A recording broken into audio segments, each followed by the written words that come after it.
Welcome to the only daily podcast focusing on compliance news of the day. Each morning, start your day with a cup of coffee and Tom Fox, the voice of compliance, to hear about 4 of the top compliance, corruption, or leadership stories you will need to start your day.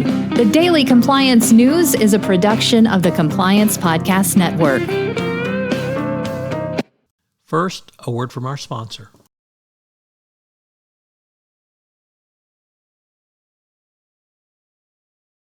The Daily Compliance News for October 2, 2023, the Welcome to October edition. We begin with a story from the Wall Street Journal, Risk and Compliance Journal, Richard Vandeford reporting that Shinhan Bank's U.S. unit is going to be required to pay $25 million over compliance faults. Monitoring shortfalls let millions in suspicious transactions slip through without being properly reported, said a regulator with the Treasury Department's Financial Crimes Enforcement Network. Also involved were the FDIC and the New York State Department of Financial Services. The settlement follows an earlier enforcement action in the bank. The regulators flagged alleged deficiencies in the bank's anti-money laundering programs and how it monitored transactions. FinCEN said the problems meant tens of millions of dollars in transactions linked to corruption, money laundering, and tax evasion flowed through the bank and were not properly reported to U.S. authorities.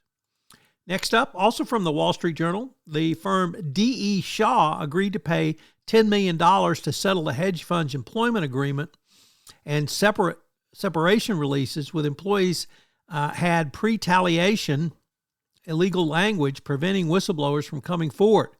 The settlement with the SEC is a part of a sweep by the regulator into various agreements companies are asking employees to sign.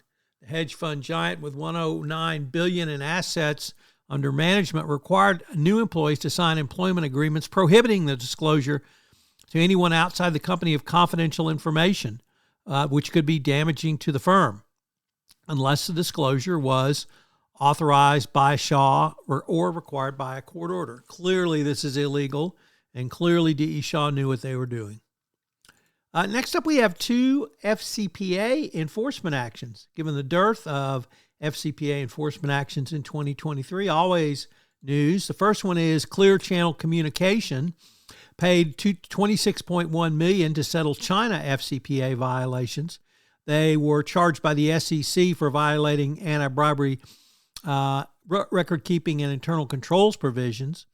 And then we had a much larger one involving the pharma company or chemical company, Albemarle, who agreed to pay $218 million to settle widespread FCPA violations. Albemarle had reserved this amount some time ago, so that was really not too surprising. But the Charlotte headquartered chemical manufacturer entered into a 3-year NPA with the Department of Justice. The company also entered into an administrative order with the Securities and Exchange Commission. So we're going to be taking a deep dive into these throughout the week, so check back. The Daily Compliance News is a production of the Compliance Podcast Network and a proud member of C-Suite Radio. Thanks so much for listening. I hope you'll join me again tomorrow.